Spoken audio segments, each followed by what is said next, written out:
Welcome to part 3. We're joined by Michael, a West Brom fan. How did you go on at Portsmouth the other day, Michael?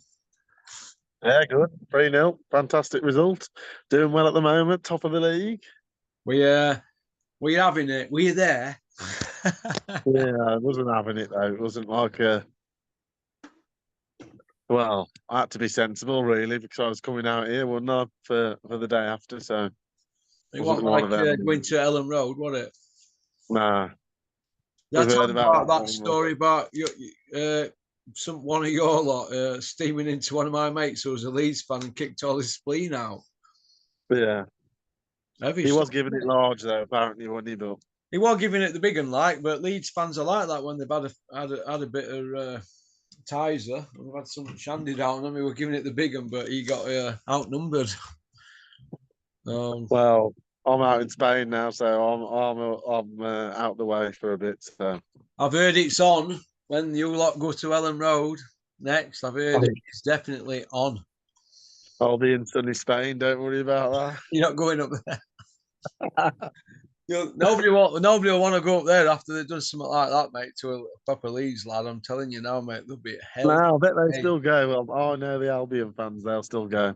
Come on, the baggies. come on the back. Well, they go up, do you think? They'll be in the top 6. I don't know about if they go up. They've signed some good players and the new owners have turned it around a bit, but there's a long way to go and there's a few better teams than us in that league. So I think we'll be about 6th or 7th at least, but I wouldn't guarantee we're going up now. Yeah. Okay.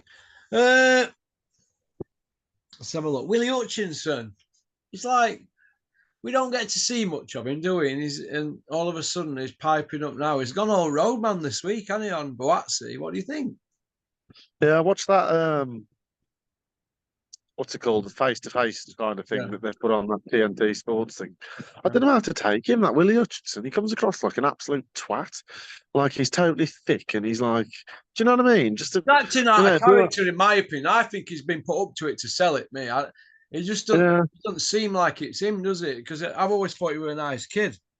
yeah, but that Buatsi, like he was being a bit like, when he fought Craig Richards, he was going, we'll see, I'll knock this guy out and all this. And he seemed a bit more respectful. And but I don't know, like Buatsi, to me, he's boring. Like he's very boring. He's not marketable. He's not like a Conor McGregor or a Tyson Fury or that type of bloke. Buatsi's real boring, quiet. He's bottled a few world title fights and he's been offered the Bivol fight how many times, better behave how many times. He's one of these who's got no real confidence in himself and he wants an easy world title, in my opinion. He doesn't want to go and fight the real champ in the champ's garden, if you know what I mean. So he's a bit shy to me, Buatsi. He doesn't really say much. Then Willie Hutchinson was like giving him all this on the face to face what we've all watched, and everybody who's probably watching this video will have watched. And Buatsi was like going, don't disrespect me and being all quiet. And he just, he grabs him up the throat, and it's just all seemed a bit fake to me, like as if kind of we don't want Willie Hutchinson to be a nice guy because we know Joshua Buatsi is going to be a nice guy. So if they're both like that, it's not going to sell. So one of you do something kind of thing. And it looked a bit forced to me. Do you know what I mean? Who have you got in fight, Michael, to win? Who have you got to win, Hutchinson or Buatsi? Buatsi just, I think. I think Buatsi's on the decline. I don't think he's as hyped up as he is, and he's bottled a few world title shots, and he's not backed himself to go and beat the champ, like I just said.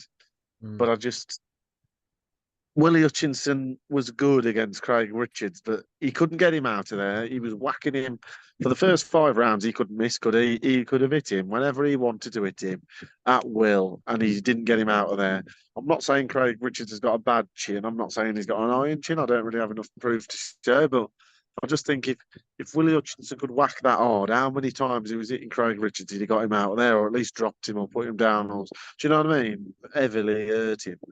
And Buatsi beats people like Craig Richards as well. Like they're acting like it was a big win, but that's only because everyone thought Craig Richards was going to win, and I think Buatsi's a little bit better than that still. Do you know what I mean? So I don't massively overrate Buatsi. Like he's an unbelievable but I just think he's slightly just a bit better than that. Yeah, yeah. About you? Who you reckon? Well, I'd like Willie Hutchinson to beat Buatsi, and I think he's got the tools to do it. But whether he's gonna, I don't know. I mean, when's Buatsi gonna really turn it on and put a good performance and show us what he's all about? Because it's not so long ago, Tony Bellew were waxing lyrical about him, saying that he was like the new Andre Ward and Holyfield rolled into one and all that nonsense, wasn't he? So Any GB guy that gets a medal, it's always like that.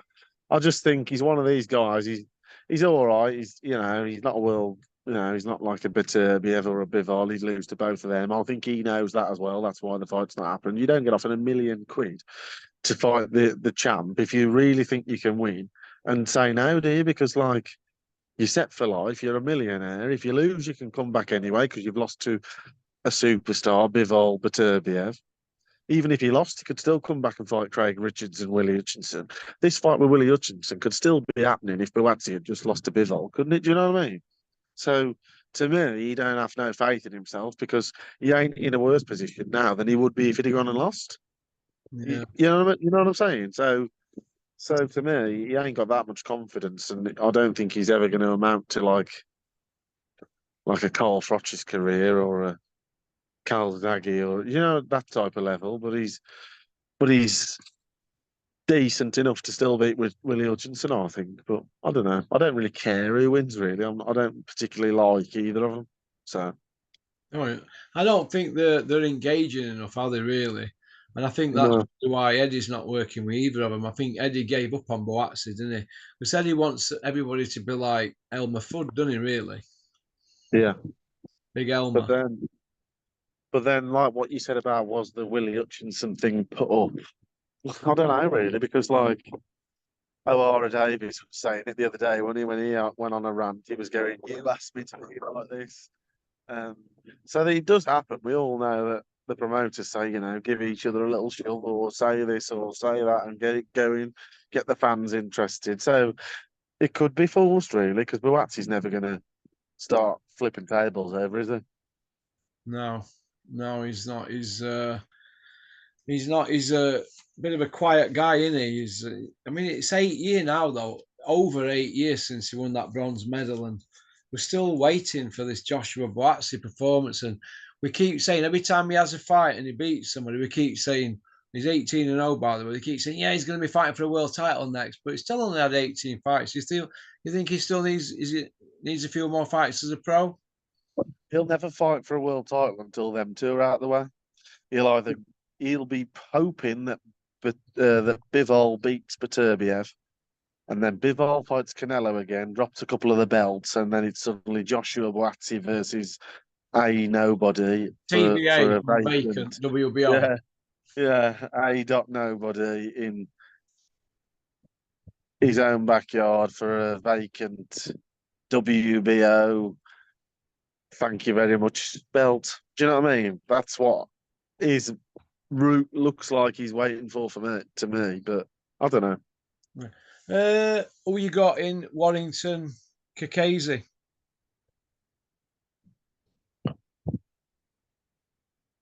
for IBO. It's for IBO now, isn't it? Got no idea. I've got absolutely no idea. To be honest, it wouldn't surprise me if Josh Warrington beat him, to me, because this Cacace, from what I can see, he's only ever had one good win. Like Carl Frampton's his best mate. He raves about him a bit, but from what I can see, he's had one decent win against Joe Cordina, who was apparently weight drained, couldn't make the weight, whatever. Had a basic free shot at him, which I agree. Like, Joe Cordina should defend himself on the break. He had a basic free shot at him, didn't knock him out. He was crumbling around, when he dropped him, he was wobbling around the ring for the rest of the round. He couldn't get him out. Josh Warrington was good in his last fight, in my opinion, up till Lee Wood knocked him out. I think Warrington was winning. Everyone thought Lee Wood was going to smash him, and Josh Warrington was winning comfortably until the knockout. So it wouldn't surprise me if Warrington won, and I think this thing with the IBF not being on the line won't help him. But if I had to absolutely put my neck on the line, I'd go with Warrington. About you? I want Warrington to win, obviously, because he's a Yorkshire lad, but I sometimes look at him and I think he don't throw as many feints, he takes rounds off, he don't throw as many punches, and I don't think he's got that same vigour that he had a few years ago. Do you know what I mean? I think he's It's his last slide. It's his last chance, though, isn't it? So sometimes when it's your last chance, you just throw everything at it, don't you? And he knows really, if he loses this, he's like virtually finished, if not finished, and I say. Oh yeah, without a shadow of a doubt, mate. He's if he loses this, he's on Skid Row, isn't he? But we said that about Derek Chisora when he lost to Caballel about 6-7 years ago, wasn't it? And Derek's still at mixing, and he's banked about 8 million since then. So I don't know, but I think Josh, he's a smaller weight, not heavyweight.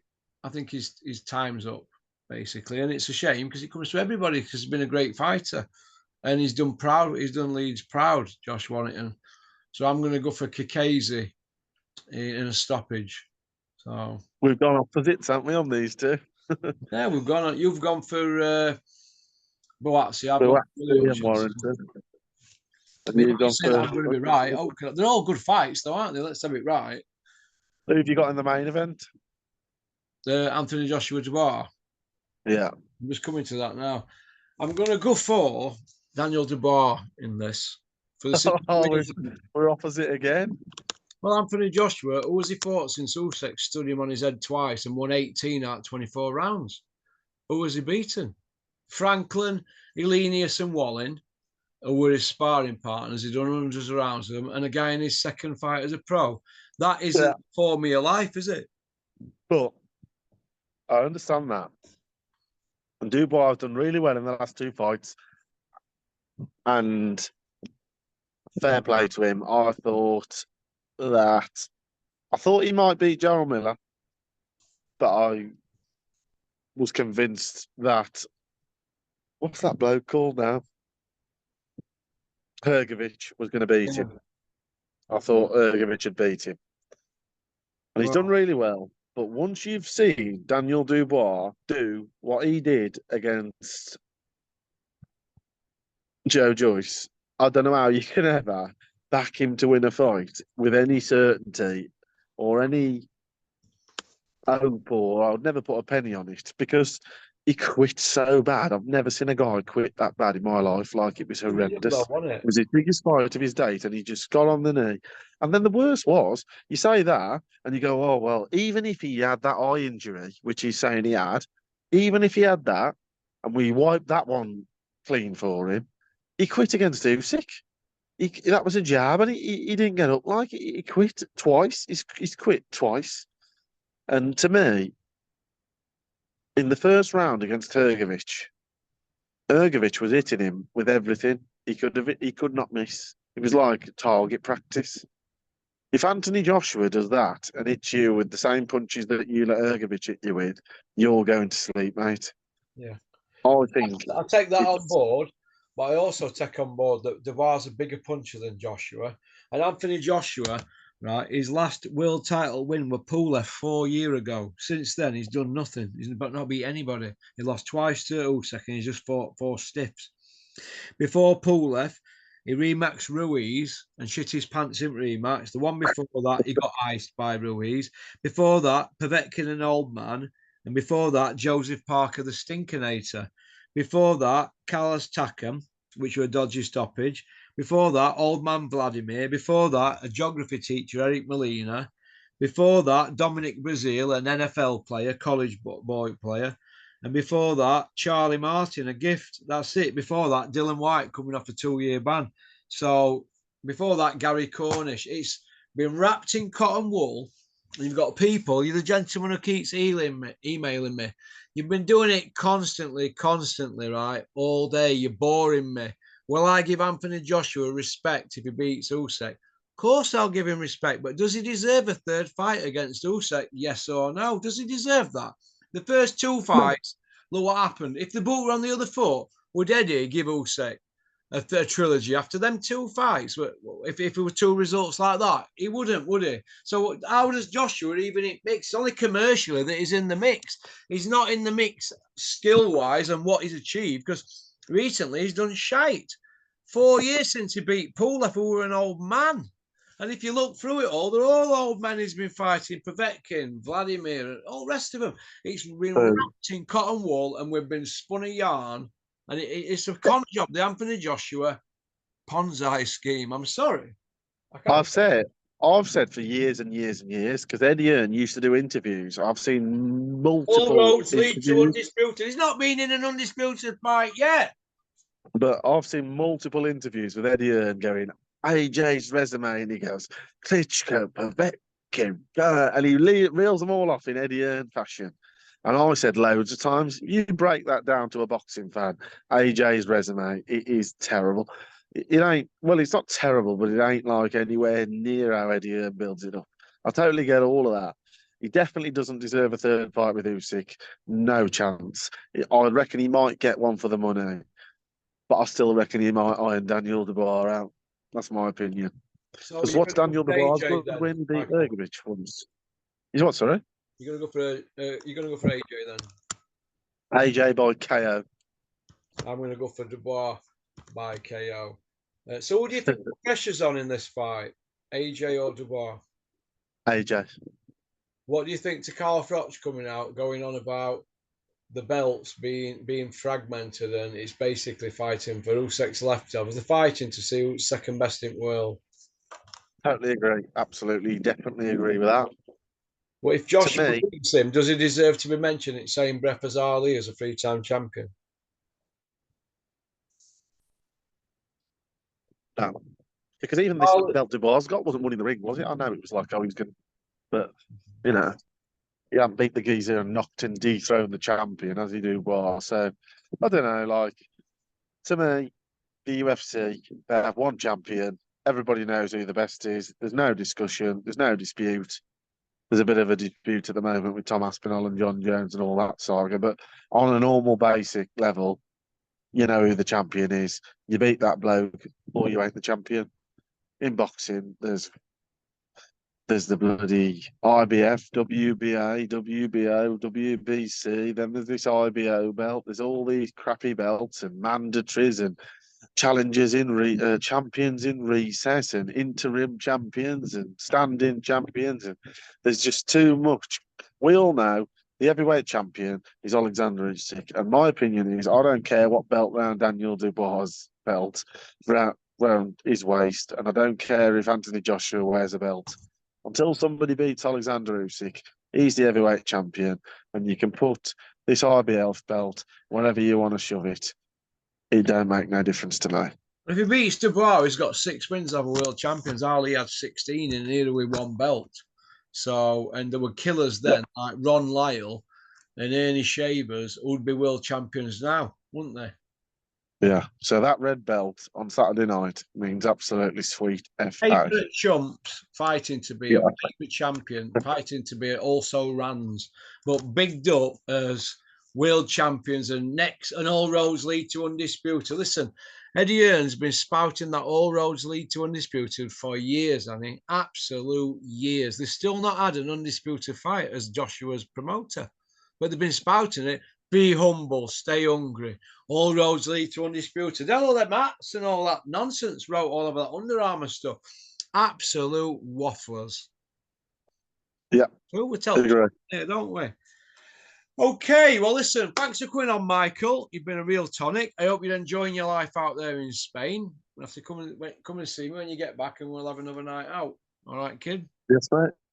No worries. See you, mate. Hey? I know. have you got out lined up for tonight? Yeah, I'm just got to go out for some food and that with like some of the colleagues over here and that. Oh God, not talking shop. Honestly, it was amazing. I was in the office today. Obviously, started the job yesterday. You have to do most of it over here, and then you go back to England and you learn, and you're back and forth, and it's a bit of a in between countries style of job. And I was in the office today, and they brought all this Spanish food out, Spanish like favourites, Paella. paella out for Looks dinner. like rice with dog turds on it, doesn't it? Yeah, yeah. It was amazing, honestly. It was Sorry. fantastic. Yeah. Oh, Anyway, you're then we going went all out. company man on me. I went out last night, honestly. It was so funny last night. We went out, had a walk around the town and that, and they had a bullfight on. And all the locals were coming out of this bullfight. I'll send you a video. I was in the arena. They just let you walk in, and they just finished this bullfight, and they're all like chanting as if they've just come out of a football match and scored a last-minute winner at Leeds away. Like it's absolutely mad. And they're all there drinking all these beers, watching this bull. I don't agree with that personally. Like you're just torturing an animal, but they love it over here. It was it's just a bit mad, really. But it's a bit much to take in. But yeah, when I'm back in England, I'll give you a ring. And good to be back on the channel. It's been a few months on it, so nice one. You take care, mate. Cheers, pal. Bye. That's about it, really. I hope you enjoyed Michael. I don't know what area he's at in Spain. He's done well for a West Brom fan. That's about it. Don't forget to like and subscribe and leave a comment on our sister channel, Porky's Corner. And let me know what you think about these free videos. Okie dokie. One piece out. And don't forget Gary Sykes's belt, you, Roberto Smith. He won that belt outright. Get it sorted. All right. I'll be pulling you at next show I see you at.